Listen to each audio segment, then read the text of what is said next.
You are listening to audio from the Decidedly podcast. For more information, find us on Instagram at Decidedly Podcast.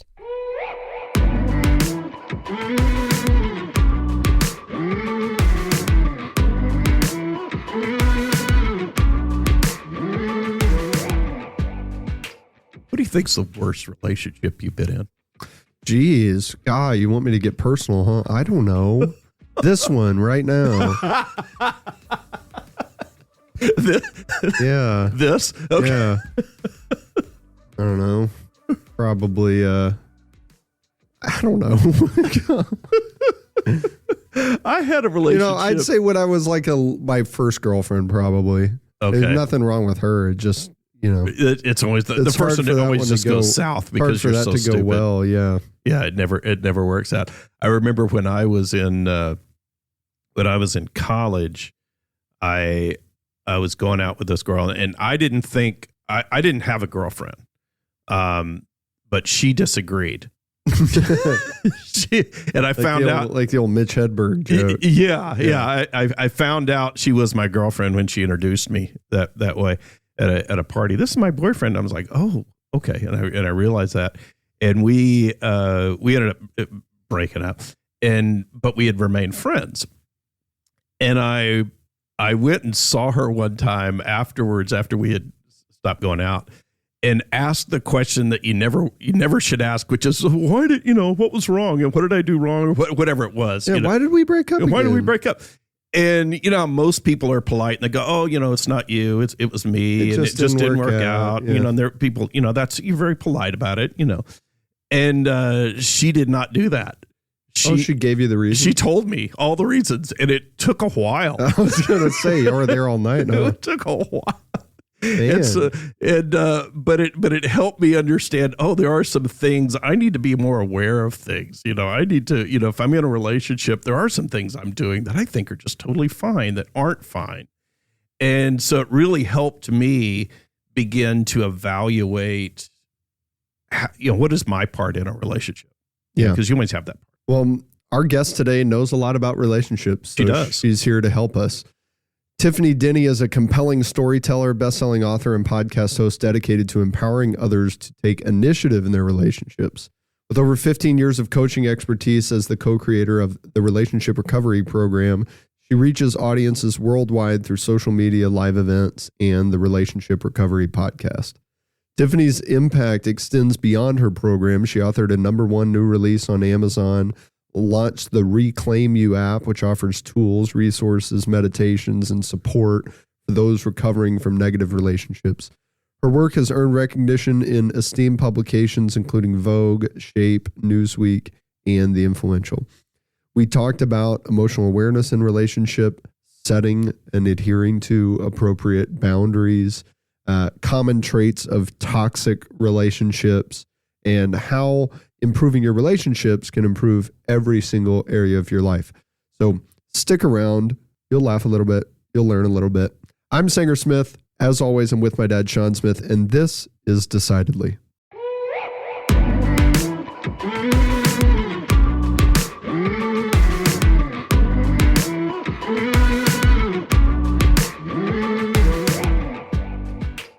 So I'm really happy to have a relationship expert on here. I mean, I work with my dad every day. So this is look at getting out of a toxic relationship. Yeah, this is where all of my problems are sourced right here. They all step the generational traumas right from there, right? And all of your benefits too. Yeah, so let's give credit where credit's due. How cool is that though, that you guys do this together as father and son? I think that's really a neat opportunity. Well, we ended up having these conversations over coffee and dinner all the time. We thought, why not just record this and maybe somebody might find it interesting. We'll see. I've watched several episodes and I really, really love how your dynamic is, and you're great. So thanks. That's nice to hear. Yeah. Thanks. Yeah. We're kind of nerds. I mean, we talk about these things anyway, like he was saying. So it felt natural for us to put a mic up. Yeah, video cameras. What we found was that when we love talking about decisions, I used to tell Sanger when he was growing up, we would look at somebody and say, "Oh, that's unfortunate. They're in this bad situation," and we would always trace it back to the decisions they had made. And so we would judge people. Oh yeah, really? That's what he's saying. Well, I didn't want to say that. Sounded horrible. I didn't want to say the way that. you said that sounded awful. Well, maybe it was awful. Maybe it still is. I don't know. but I remember you used to tell me, if we were talking about someone who had, found themselves on hard times, you go, well, they're not a bad person. They just made bad decisions. And everything was always about decisions, both good and bad. Good people who had positive outcomes, you framed it as, well, they made good decisions. And so I started to think in my personal life and as a professional, what about decision making other than simply making the right or wrong decision is important, because we don't always know what the right or wrong decision is. Yeah, I think when we started this, we thought there would be a formulaic answer to uncovering good decision versus bad decision. And it turns out it's a lot more complicated than that. Especially in relationships. Yes. Yeah, and just like, that's how we got into decision making. You got into kind of relationship work, probably a similar journey. Tell me a little bit about that. Yeah. So I've been in working with relationships for about, close to 10 years now.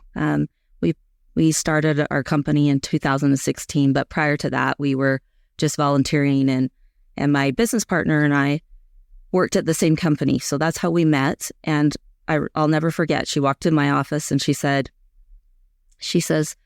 we should start an event and a marketing business, because she was in the marketing department and I was over events for this company. And we thought, oh, great, we'll do this. And we would have our little meetings, and we thought this was going to be such a great booming business for us. And really what happened is I had just gone through a divorce and she was just going through a divorce. And we noticed that we were leaning on each other. And we kind of looked at each other one day and said, one day we should really help other people that are going through this, because this really sucks. Like, this is horrible to have to go through this. And so as time went on, we just thought, both of us just had this kind of this intuition that this is really the path that we needed to take, rather than do this event and marketing business. And so we formed the Relationship Recovery, and we started by putting up an Instagram page and just putting quotes on there. And all of a sudden there are people going, me too. I'm in this bad relationship, or I'm trying to get out of it. I don't know what to do. And, but the interesting thing is that, come full circle, we now do lots of events and we do lots of marketing. So our original decision to, not go that route has come full circle, and that's, a part of our business. But one thing I thought was interesting when you were talking about decision making, when we see men, women, relationships with business partners, relationships with family members, people will say, and especially if those relationships are really hard or they're toxic, and people will say, how did I get into this relationship? How did I do that? And the truth of the matter is that this kind of relationship trouble doesn't, you're not immune to it. It can happen to anybody, and it happens to all of us in some respects in a relationship of any kind that we might, be in our lifetime. So I thought that was interesting when you were talking about decision making. Yeah, I'm glad there are people like you who do the work around relationships, because clearly they're key, right, to everything that we do. Our relationships with our spouses, family, friends, coworkers, ourselves, God. If you can get good at relationships, you can really advance forward. I started doing some work years ago got a designation called Certified Divorce Planner, and looking at the financial aspects of divorce and looking at equitable settlements and those types of things, and how wealth was divided up in a separation. And I have a friend who works in that field now. I found that for me, it was too emotionally charged. I would have people come in and there would be, they would be at high states of emotion. And it just made me uncomfortable. I'm like, I'm not cut out for this work. I'm glad that you are, And I'm glad that there are people who are. Both my parents are in that type of work, but it was not for me. But I found that when people are exiting a relationship, there are red flags they've missed along the way, usually, right? And they maybe should have gotten out earlier and they stay too long. Do you find that people are just kind of walking past these red flags? Yeah, definitely. And it's not until you get out that you really can look back and go, wow, I either missed that or I ignored that. Right. Yeah. Yeah. And then what happens too, what I see is I'll see a client come in and maybe they're not, haven't left the relationship completely, but then I walk, with them on that journey and they finally get out and they can see those red flags. But what happens is when they go to date again, everything looks like a red flag to them. And so they are actually they become hyper fixated on finding the red flag. Yeah. Okay. Yep. They do. Or so nothing does. Or yeah, exactly. Well, and then, some things we call them green flags, but they almost feel like red flags to them too. It's really hard for them to, differentiate. Somebody might have a healthy behavior that to them feels like love bombing. So maybe this person's just really nice and caring and giving, but they're so fixated that this person's going to love bomb them and they're going to be back in this toxic relationship, because that's usually how a toxic relationship begins, is what we call love bombing. So what is love bombing? So because it sounds nice. Yeah, it does sound nice. It feels nice for a few minutes and then it feels like too much. So what'll happen is when you have somebody that perhaps has like narcissistic personality disorder, and they start dating that person, love bombing is a very common manipulative tactic, and they'll just shower you with gifts and love and affection and tell you that you're their soulmate and they knew you in heaven and all. That's a very common term actually that they'll use. And then what? They knew you in heaven? Yeah, that's a really common. And I'm in Utah, so it probably is a cultural thing too. But the soulmate part also is a very, very, very common word that they'll use. And then what happens is once that phase is over, then it goes into the next phase, which is kind of the devalue phase. And then it goes into the discard phase where they kind of are starting to move on to another relationship. And then they go, what we call it hoovering, and they try and like suck that person back in. So that's kind of an abuse cycle that happens in these types of toxic relationships that we deal with every single day. So how do you determine the difference between someone who is starting the beginning of that cycle, the love bombing and all of those type, the things you mentioned, versus somebody who's just really nice? Yeah. So there's where that comes into play, where that person that's been through that type of relationship before, when somebody's just kind of nice to them, it just feels really intensified to them. So for me, when I'm working with somebody like that, it's a matter of processing through it, talking through it. I can see things differently than they can see. So we just, have to just kind of baby step into those relationships.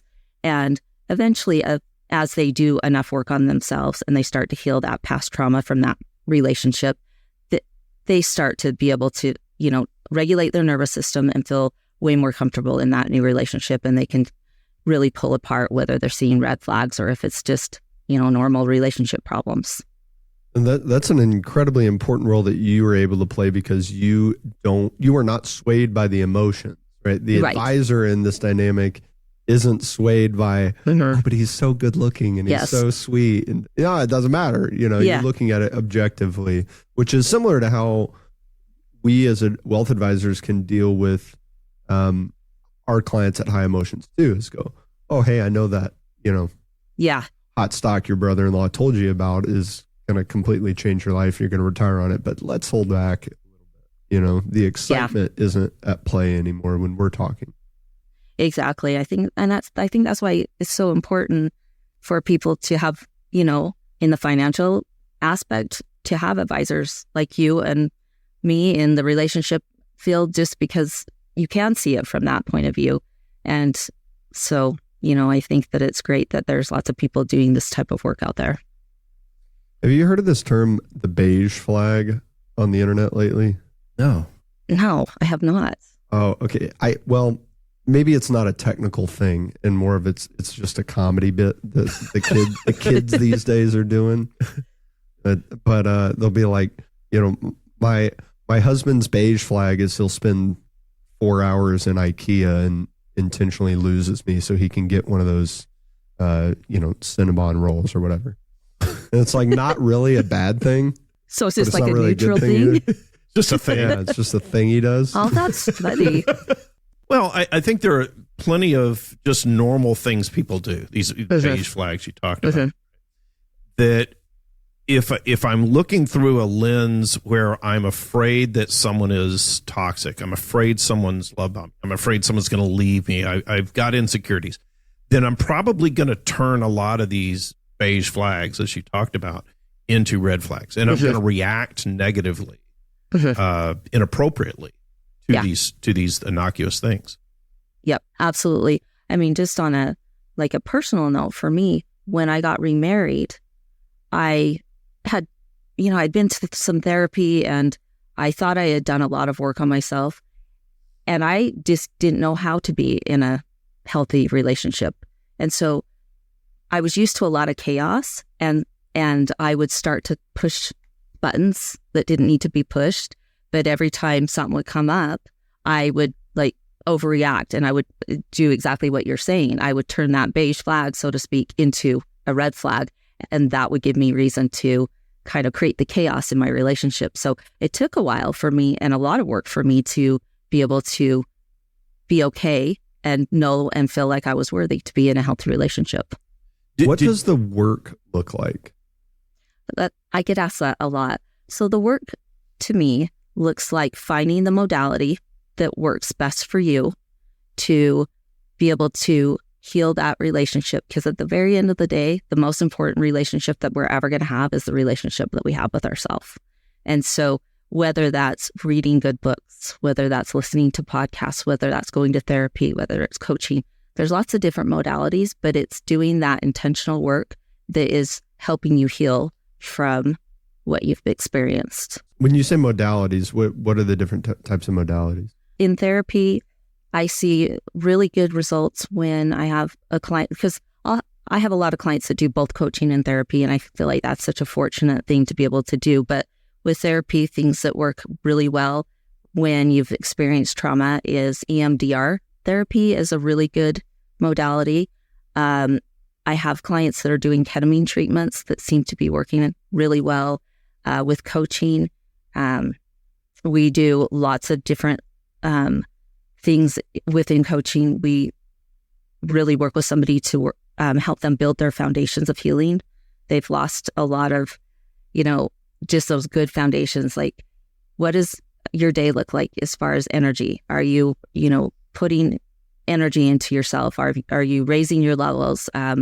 We work on a really good mission statement. We work on self-sabotage, because it plays a big role in, sabotaging our healing. And we work on codependency, and boundaries is a big, huge one that we work on. And then we move into clearing the trauma, and we do that through meditation and tapping and those kind of things. And then we just really focus on helping somebody move on and move forward in their life. So with coaching, I think it's a little different than therapy. Well, it is very different than therapy, but the big difference is we're trying to help you move from point A to point B. Yeah, you're holding them accountable, providing actionable steps that someone can work toward. It seems to me like the first step, right, is awareness. I have to aware that I have this codependency issue, for example. And that is the first step. From my anecdotal evidence, when I observe people who are open about their therapy work, et cetera, that they've done, is that it feels like people stop at the awareness step and don't move into the healing step. And what's the key? First of all, is that as big of a problem as I'm myself observing? And then it's two, huge. what do people do to move past awareness to actually doing something? Because that seems way harder. Yeah. Well, and, I think what happens to us is, or at least from my own experience with therapy, is it was so good for me in so many ways at the very, first part of when I got divorced and I was trying to deal with things. And it did make me really aware, but it was just a lot of what I found myself doing was just going to the session and talking about the past. And it didn't seem like I was doing any work to like move me forward. So I feel like it's really important for a person to become aware and then actually have to do something to move themselves forward. And it's kind of this continuous thing. And I really see people when we have, a session at first, it could be a lot of like talking and just, going over the past and that kind of stuff. But my goal is to get them to not focus so much on that, but focus on themselves and be very actionable in what they're doing. And I hold them very accountable for it in the next session that we have. So I have found that people hate that. I remember when my kids were growing up and there would be a disagreement, and I would say, well, what do you think you did that initiated this problem? I didn't do anything. It was all that it was that boy that threw the rock, or it was not me. Yeah, but what do you think? What could you have done differently? I couldn't have done anything. There's a big resistance to that acceptance, or even the exploration of what lies within your personal responsibilities and what choices you made. Which doesn't mean that the other person wasn't at fault. It's a useful exercise. It doesn't mean they weren't more at fault than you. Right. Yeah. But they could have been 100% at fault. Yeah. But there's still value in exploring what could you have done, because it helps you think through. It helps you get better next time. And getting to that point of being where you're self-aware, where you're exploring your own decisions, is a helpful development. Oh, absolutely. This is such a huge one, because usually when somebody comes to me, they've been in an abusive situation, and, whether it's physical or emotional or psychological. And yeah, the abuse was wrong. Absolutely. But when we're in a relationship, we're still contributing. And when you can take ownership of your part that you played in it, it almost just releases you and it allows you to start to heal, because you can stand up and say, you know what, this is where I was contributing. This is what I don't want to do anymore. And this is what I'm going to change. It takes a person a little while to get to that point. But when you start to see that happen, that's what, when you asked me earlier about what doing the work looks like, that's what doing the work looks like, is really owning it so that you can move forward. How would you tell the difference between someone who is psychologically abusive? I mean, it's clear if somebody's physically abusive, or even verbally abusive. How do I tell if somebody's psychologically abusive versus just being an asshole? Yeah. So typically it comes in the form of gaslighting. That's where we see it really shine, when somebody is gaslighting the other person and really making them feel like they're crazy and really disrupting their reality.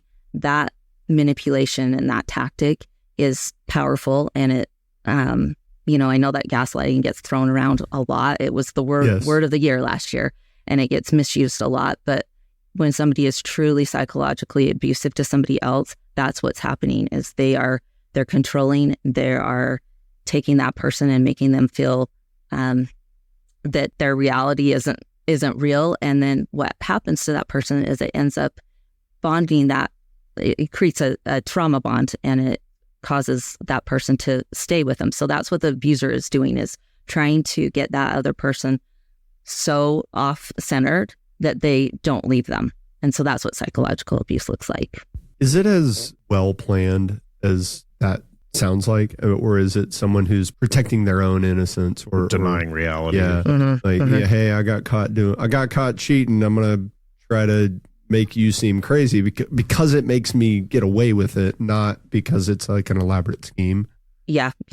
So I think it's a little bit of both. I think there are people out there that are really just, have their intent is to, hurt and harm people. And then I think there's people out there that, just are trying to, they probably experienced their own stuff in childhood, and they were perhaps raised by somebody that way. And they're just, that's how they live their life. And And so I think there's probably a lot of both of it.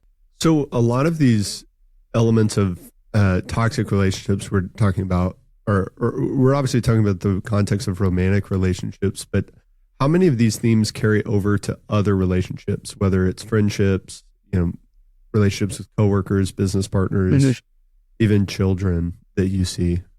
Oh, all the time. We see it across the board. Probably in this last 2 or 3 years, we've had more people that have come to us with relationships within business and family. And that's kind of been fascinating because when we started, we were really... Why did you hit me? Do we need to book a Just session? want to make sure you're listening. Do we need to have a session after we do our podcast? I'm just teasing. But yeah, we see so much of it, and it's been eye-opening because when we started, we were solely working with women, and then it moved into working with men and women and couples, and now it's any type of relationships, friendship. We see a lot of that as well. I guess I'm kind of hypothesizing here is where it would be most damaging is where in those relationships where we rely on others for something, right? It's hard for someone. Yeah, there's some dependency, and it's going to be hard for a toxic person to do a lot of harm to me if I don't depend on them for something, whether it's emotional support or financial support, and if you're in business with somebody, well, yeah, you're depending on them a lot. Obviously, if you're married to them, that's the most you could depend on one another. But what is different about these non-romantic relationships, if anything, when compared to the dynamics of a romantic relationship when it comes to the toxic traits? Yeah, not a whole lot. That's what's interesting about doing this work and seeing it from different perspectives now and different types of relationships, that there's not a lot of difference. And I think it's kind of fascinating too, because when you have somebody you're in a relationship and one of the partners really, really toxic, it creates, like you're talking about, you depend on them, but even further than that, it can almost create an addictive pattern with somebody else, and that's why these are hard to like break up with, whether it's romantic or whether it's business or friendship. I have a client that was in a really toxic relationship with a friend, and it really didn't look much different than a romantic relationship at all, especially her trying to get out of it. And because we know that when we're trauma bonded to somebody, that when we leave that relationship, they've done brain scans, and they can take a brain that's coming off of heroin and a brain that's trying to, be done with the relationship to that person, and the scans look the same. So we know that it is actually an addiction that happens to another person. So separating and being done with those relationships, no matter what, feel the same, and it almost makes you like, not only mentally it's debilitating, physically it's debilitating too. Your body goes through an actual withdrawal. So what is a trauma bond? Explain how that forms. Okay, so what hold it has on somebody. Okay, so it's kind of like Stockholm Syndrome, if you know what that is, where, somebody can be kidnapped and then they spend enough time with that person and they depend on that person, rely on that person, and by the end they're protecting that person. So trauma bond's kind of similar in the fact that we get into this relationship and, it seems great at first, and then it starts that cycle. So it's good, and then it's, bad, and all the fighting happens, and it's abusive and those kind of things. And then what happens, and this is the key to the trauma bond, is when it comes around that other side of the cycle, it's almost like a carrot is being dangled in front of you of hope, that it's going to get better, because it does start to feel better. And in fact, people will describe that, when things are really bad within the relationship, as soon as that partner reaches out and is kind or nice to them, they almost feel this like relief. It's almost like their drug. But that little carrot that gets hung out there of hope that it's going to be better, and then it doesn't get better. And then it goes back around into that cycle again. And it just, every time it goes around, you just get bonded to that person even tighter. And so when you go to leave, that's when that withdrawal kind of happens, is that it makes it really hard for people to get out. So when people say, if it's so bad, why didn't you get out sooner? That's why.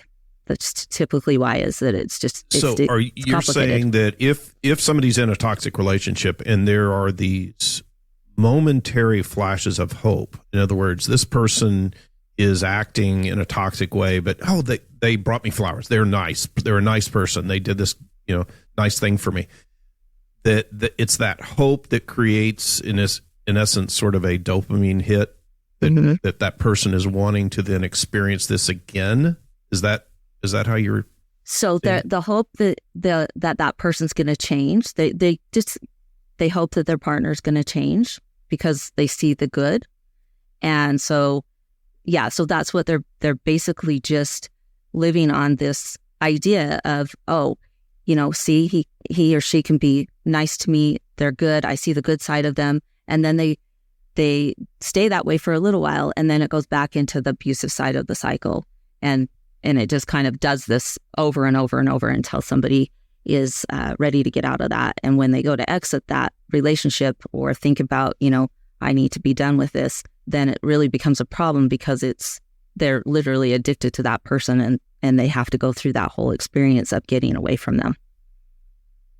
So I can see that also, as you were talking about, Sanger, in a employer-employee relationship as well, why people stay in. I had a client who stayed in just a miserable job that she hated for years, getting underpaid, and she just wouldn't leave. I mean, she kept thinking it was going to get better. She was going to get a raise. They were going to open a new store. They were going to hire help for her, and it just never happened. In spite of my urging. Yeah, the same kind of defenses get brought up, right?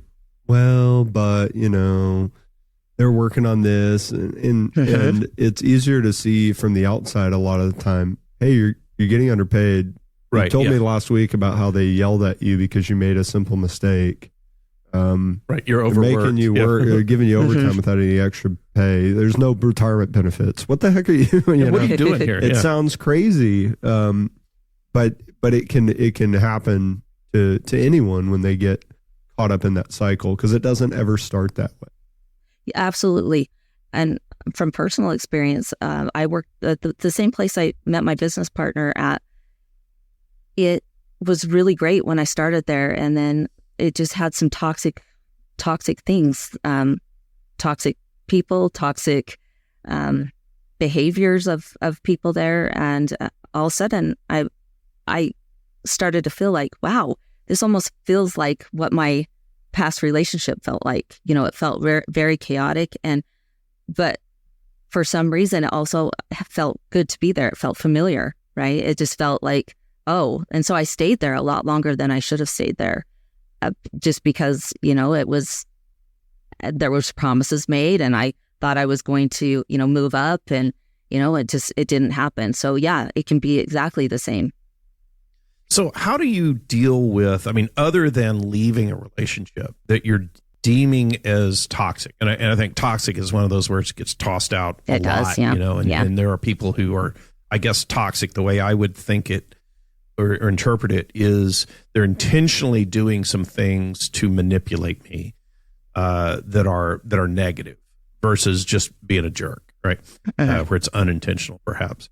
Correct me if I'm wrong on that, but how do I deal with that and modify my own behavior and make my own decisions on how I'm going to act other than exiting the relationship? Because I think there are some people who maybe can't just pull the ripcord. Right. There are situations you've had children with this person. They're going to be in your life to some degree. Right. Or I need this job, and this is what, so I'm in this relationship. I'm going to be in this relationship for a while until the end is out there sometime in the future. So until then, how do I deal with this toxicity? Yeah. And that's the thing too.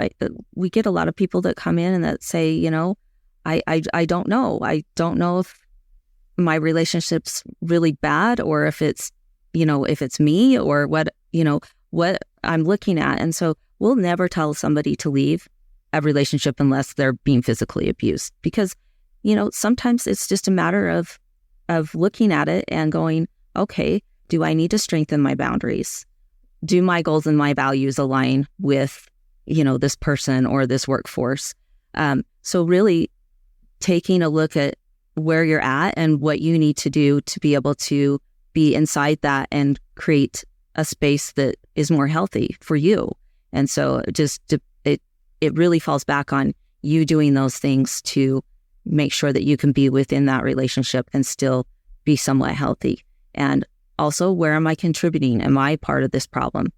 Looking at those things too. And we have a great little course called Should I Stay or Should I Go? And in there we have a ranking scale, and it's, just 1 to 10. And we ask those questions in there so that people can really see on that scale of 1 to 10, where does my relationship line up? Is it in line with what I want for my future? And it really gives a visual layout for somebody to be able to determine, if they need to stay there or if they need to go. But if they're going to stay, there's many things you can do to strengthen yourself. Yeah. Have you kept up with the Jonah Hill saga recently? Oh, a little bit. Oh, that woman seems crazy. Okay. Well, I'm very interested to see the difference in perspectives, right? Well, explain the situation. So Jonah Hill, the actor from Wolf of Wall Street, Superbad, curly-headed fellow, he was dating this woman, and a year or so after they broke up, she posted a bunch of screenshots and kind of attacked him and said, hey, he is narcissistic, he is emotionally manipulative. And I looked at some of the text, and my take, and again, I think in some ways I'm biased because I can't imagine the perspective of someone who is toxic, right? So when they are, it's like, I don't know, my tendency is to believe that people can't act that way. So I tend to dismiss it more often than maybe it really is happening. But I look at the text messages and I go, well, and maybe I wouldn't say, maybe I wouldn't say it that way. Maybe I wouldn't have an issue with this or that. It's a little clunky. It's a little cringy. It's a little awkward, but geez, it's not as bad as, what a lot of other things that I can imagine. Now that's my take. I'm not defending him. I don't know. I wasn't there. I'm interested to hear what Tiffany says. Well, his text to her, where I guess she was being a little bit overly, in his opinion, flirtatious on Instagram or whatever. And there were a lot of things. Though. Yeah, and he was basically saying, hey, if we're going to be in a relationship, this isn't what I'm looking for, and maybe this isn't right. If this is what you want to do, that's fine, but it doesn't work for me. And he was saying, hey, there seems to be a real gender divide, Tiffany, in this. Okay, so full disclosure, I've seen it come up in my feed. I have not read into the text. And the funny thing is we are on break on our podcast. We start up in a couple of weeks, and we always do a Hollywood hot take. So this would have been our Hollywood hot take that I probably would have taken the deep dive into, but full disclosure, I have not. That's the thing. And it's really hard to pull things apart too in text messages. Because, there's a lot of there's a temptation, I think, by the general public to give a verdict in like entirety, right? And say, this person is in the right or this person is in the wrong. Okay, I want to read the text. This is the most popular of the texts. Okay. You don't have to come up with a verdict, right? Okay. But most people have, which is what amazes me based on this one text. Okay. So this is from Jonah Hill. Plain and simple. If you need surfing with men, boundaryless, inappropriate friendships with men, to model, to post pictures of yourself in a bathing suit, to post sexual pictures, friendships with women who are in unstable places and from your wild recent past beyond getting a lunch or coffee or something respectful, I am not the right partner for you. If these things bring you to a place of happiness, I support it and there will be no hard feelings. These are my boundaries for romantic partnership. My boundaries with you based on the way these actions have hurt our trust. Now, the problem that it seems to me most people are having on the internet with this is they are saying he is misusing the term boundaries. Other criticism is that these things maybe shouldn't be an issue for him as well. But what are your thoughts on? Yeah, I wouldn't. To me, I mean, just with that, it doesn't. I wouldn't have pegged that as misuse of boundaries. That it seems like he's being he's being clear at what he wants or what he expects out of a relationship, but he kind of, by the way he describes those things, he's kind of picking at her too, as far as like, Yeah. at her character, I guess. It almost feels like that to me. Yeah, I'm going to look into this a little bit more, though. I'm now very curious about If what's you need to going be a on. drunk imbecile every Friday night, then maybe this isn't the right for me. This is my boundaries, though. Yeah, exactly. That's, Hey, wait. yeah, I mean, because he's clearly stating what he needs. So, I mean, there's that. But yeah, the way he positions it is, So then I can see that.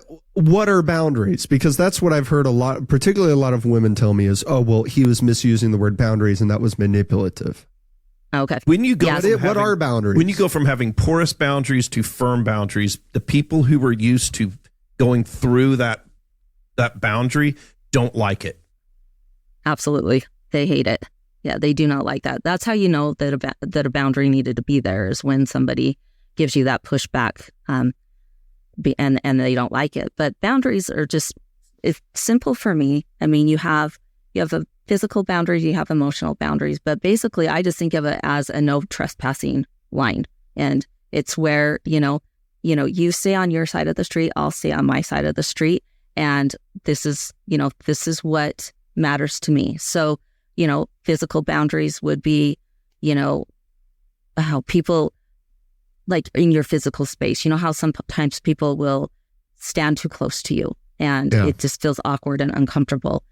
That's somebody that's violating that boundary. And your boundary is, I don't like that. I need more space. People going through your phone, that's a big one. That's a, big boundary violator, is when somebody picks up your phone and, goes through it and it's not theirs to go through. Emotional boundaries are just basically, they are when somebody,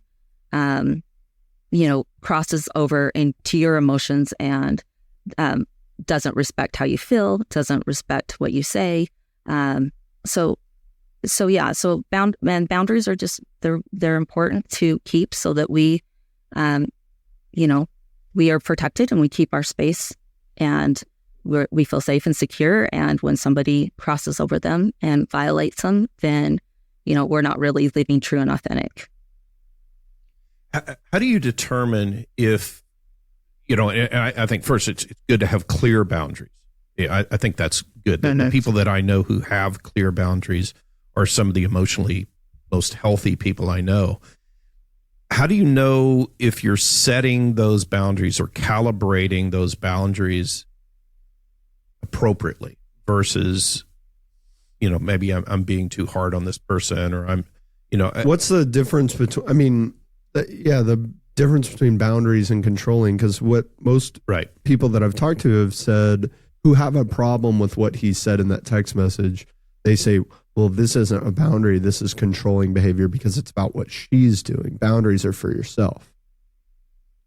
Yeah, well, I think, it's true. Boundaries are for ourselves, but they're also for others. You have to have, clear, concise boundaries on what's okay for you and what's not okay. I can see where it can come up and feel controlling, but really a healthy boundary, putting that in place means that, hey, this is what's okay for me. And if you don't like it, then, sorry, but I'm not trying to control it. I'm just trying to say that, this is my right to what I need and what you don't get to cross over. So, Tiffany, I have a final question for you. What would be your biggest single decision-making tip for business owners and leaders? My single tip would be, realize that everything about your business is based on relationships. So relationships with your customers, relationships with, your employees, coworkers, those kind of things. And I think that making a decision to invest in yourself and your mental well-being so that you can have a good, healthy relationship with yourself will really be what served you best, because when we have a healthy relationship with ourselves, it makes it so that we attract other relationships that are healthy and we hire people that are, within what we want to see within our own company. So that would be my best decision tip. Thanks, Tiffany. Where can people find you and connect with the work that you're doing? You can find us at The Relationship Recovery on Instagram and all things social media. Actually, our website is just therelationshiprecovery.com. Thanks so much for being here, Tiffany. Tiffany, Thank you. thanks a lot. I appreciate it. You're welcome. Thanks.